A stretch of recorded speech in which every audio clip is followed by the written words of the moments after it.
Fifth show, let's go. Welcome to Shay It With Your Chest. I am Shay. It is October 14th, 2022. I hope this episode is reaching your ears with positive energy and good vibes.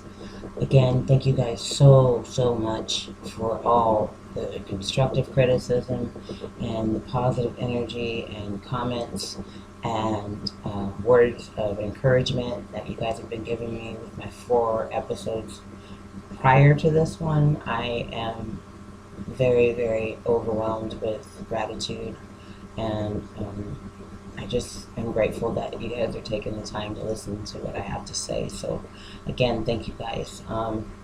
This episode, I apologize in advance. I'm going to do my best to get through it. It's a tough one for me, and I feel like it's an important one to talk about because everybody feels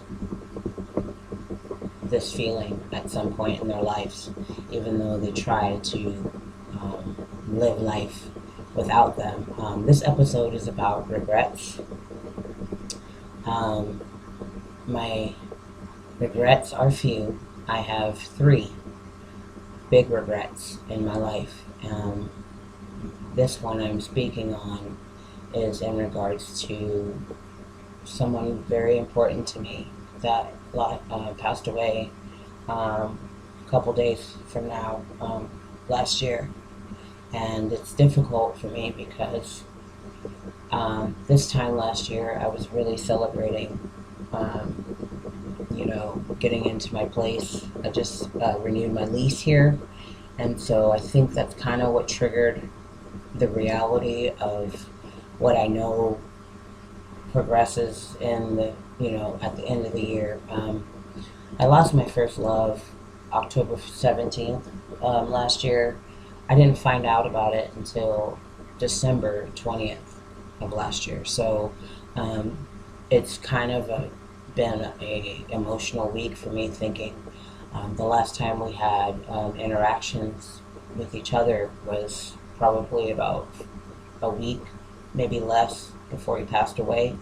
And it was good. We were both doing well. And so it's very hard for me sitting where I am, just thinking about these next couple days being his last. So I've been struggling all week with remembering the last correspondence that I had with him and not really being able to get to say goodbye to him because I didn't know he was gone. So again, this episode is about regret, and I just want to kind of dive back into this. This was my very first boyfriend that I claim. I'm sorry to anybody who was before him that thought he was the first, but this one was the one I count as my first boyfriend. His name was Vincent, and he was my first boyfriend, however brief it was. He's the first man and male figure outside of my dad that loved me deliberately and intentionally with his whole heart and soul. And that's kind of crazy to say because we were teenagers back then. And again, like I said, it was a very brief relationship. I don't feel that the term relationship is determined by time. I feel like it's more of a feeling. And when I think about what I've been longing for is what he gave me. So any man I've been with after Vincent, I've been trying to find how he treated me with them, and I never have. So I just want to talk about him. He lied about his age, and when we were teenagers, it was a big deal for me. So I broke up with him kind of quickly. But it was everything. Like, I didn't see myself that well when I was a teenager because there was a lot of stuff that had happened to me. So I didn't find myself to be pretty. I thought I was awkward, but he saw something in me that I didn't see in myself. And he made me feel loved and wanted and appreciated, and even from just the small things like holding my hand and wanting to kiss me at the movies. I can't even remember the movies we went and saw. I couldn't because we were too busy making out. And it's super innocent and pure, and that's the last time I remember feeling like that and feeling safe with him and feeling like I was the only thing that he gave a shit about, excuse me, but like he made me feel like I mattered to him. He would show up at my work, he would bring me food. Like it was so innocent back then. And that's one of the only honest, pure memories of my teenage years that I have. And I spent so much of my time trying to emulate that. And I always wondered over the years what happened to him, and I was always looking for him. And I believe it was in October or November of 2018, I found him on Facebook, and we started talking again. And it was amazing because I was super stoked on it just because he was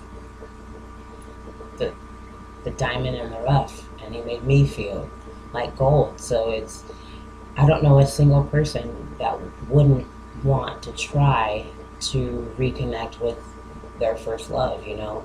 So that's what happened, and we started talking, and I had found out that he got into drugs after his dad passed away shortly after high school, and he had been going through some shit. And I don't know much about addiction. I know a lot of people who have dealt with addiction, but I also know that it is a struggle, just like my bipolar and anything with mental health. Addiction is a different demon also. So it was amazing just connecting back with him. I became instantly worried and concerned about him constantly because there was a love that I never got rid of for him. And so we started talking, and he was kind of in between places and doing different things. He got into music. He was an amazing rapper, and he has a couple videos on YouTube, and it's just amazing. And the things that he could have done and would have done if the pain of losing his dad didn't consume him and take him. I don't know the cause of him passing. I just know that he was at home with his mom in his bed when he passed away, which brings me some comfort because he wasn't on the streets, and so that in itself gives me a little solace. I don't think, knowing exactly how he passed, I don't know if he relapsed. He was doing really good leading up when I talked to him a couple days before he passed. So I don't know, but again, addiction is addiction, and if you're an addict, you go through things, and I'm not sure, but I just know that reconnecting with him, we had talked several times. I was in one place and he was in one place, and then at one point we were in kind of the same area, and there was a couple opportunities that I had that I could have seen him, and I chose not to because dealing with the stuff I had been dealing with, I didn't think it was going to be constructive or conducive for my growth and my healing for myself to interact with him at that time, because I was very much in love with him, and we were really trying to just kind of pick up where we left off, and that's how I felt about the situation.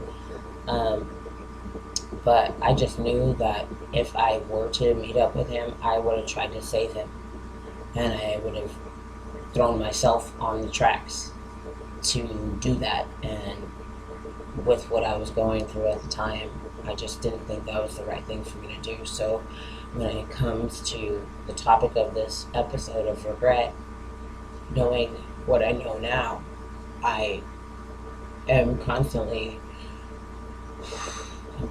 beating myself up about just having that one last shot to just hold him and kiss him again and just feel that feeling one more time, because now our story is over.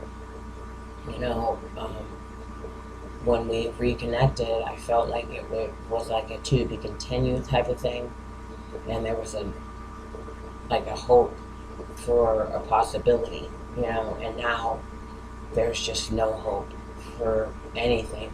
So whatever could have been, or, you know, it's just the woulda, shoulda, coulda is nothing now. And it's an ache in my spirit that haunts me every day. And the strangest and most eerie thing about the whole situation is him and I, the last time we talked was right after I moved into my apartment. So I believe it was like October 11th. He passed on the 17th. So we spoke, and he was talking about how it would be kind of cool for him to come out and visit me at some point, and he was doing really well, and we told each other we loved each other, and that was it, because at some points, sometimes, we would just not talk to each other. And so I was working some overnight shifts at work during peak over the holidays, and this kid showed up at work, and he looked and reminded me so much of Vincent when we were kids, and even down to like his just aura and his demeanor, kind of the way he looked and just the way he moved. Like, it was just really creepy, and I kept trying to get away from him, and he kept gravitating towards me, and I was just like, that's weird. So I texted Vincent.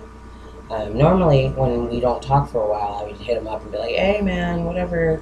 And so I texted him. I was like, bro, like, this dude at work reminded me of you when we were kids, man. And I just took it as a sign to check on you. And I didn't hear back. And normally I would. He would have popped up and been like, oh, you know, with some weird. He called me bae all the time, and I hated it. It's so weird when a guy that you really care about, and you tell him, I don't like being called that, but he's going to call you that all the time because he knows you don't like it. But, I mean, bae is not the worst thing I could be called. I mean, I've been called worse, but from him, I let it slide. Like, and so I didn't hear back from him, and that's when I went to his Facebook and found out that he had passed away. I had to scroll quite a bit because his birthday was November 19th. So October 17th he passed away. November 19th would have been his 37th birthday. And so I had to scroll through quite a bit of RIPs, happy heavenly birthdays, and my head was just, I was completely, I don't even have words to kind of like to describe how I felt. I felt, I just can't put into words what I felt. And then I found out his cousin had posted that about his passing, and I had reached out to her, and I know, you know, I the hardest part is not knowing, and I wasn't able to go to his funeral, and I wasn't able to go say my goodbyes to him, and I got in touch with his cousin, and, you know, it was sudden, as far as what I've read and what she had posted, and again, like I said, I am at peace knowing that he's not suffering anymore, because I know he was going through a lot after his dad passed, and he was dealing with a lot of demons. But I just go back to that day where we were both celebrating something. I was in my place, and he was doing really well. So at the end of the day, Vincent was a man in a child's body He was the first man in my life, other than my dad, that made me feel like I was golden, like I was a prize, and he worked hard to get me. And I took that for granted when I was a teenager, and I tried to make up for it when we reconnected 20 something plus years later. But I also know that the time of trauma for everybody isn't on time, and I'm going to do my best to not beat myself up for my decision to not see him when I have the opportunity to, because I know it would not have been a good thing.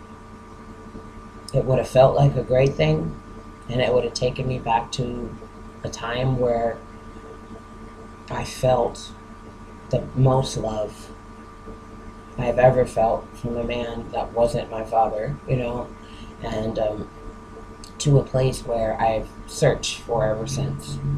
And he keeps me now wanting more. And I think of every man that's come into my life that has hurt me, or made me cry, or made me sad, or made me feel less than, or undeserving, unappreciated. And at the end of the day, they think that I'm not enough. But I believe that they weren't enough, So that deliberate love, that intentional love is what I got from Vincent. And I don't know if I'll ever feel that again, but I won't settle for that, less than that anymore. And I have, and I won't. So I just want to take this time to just tell you, Vincent, I love you. Thank you for showing me what love is. Thank you for appreciating me and seeing the dime that I was back then when I didn't know I was one. And thank you for making me feel like I was deserving of that love, and for being my angel now and helping me weed out all the crap. You are forever missed. I will forever love you. I hope you are resting in peace, and there'll never be another love that I care about more than you. So, again, don't live life with regret. Say what you need to say to the people that love you, because life is short. Time is not on our side, and you don't have a say in it, and it's precious. Speak up and tell people how you feel about them, because there's nothing worse than wanting to reach out to somebody to tell them how you feel and you can't. So, thank you for listening to Shay With Your Chest. I am Shay. You guys have a wonderful week. God bless. Peace.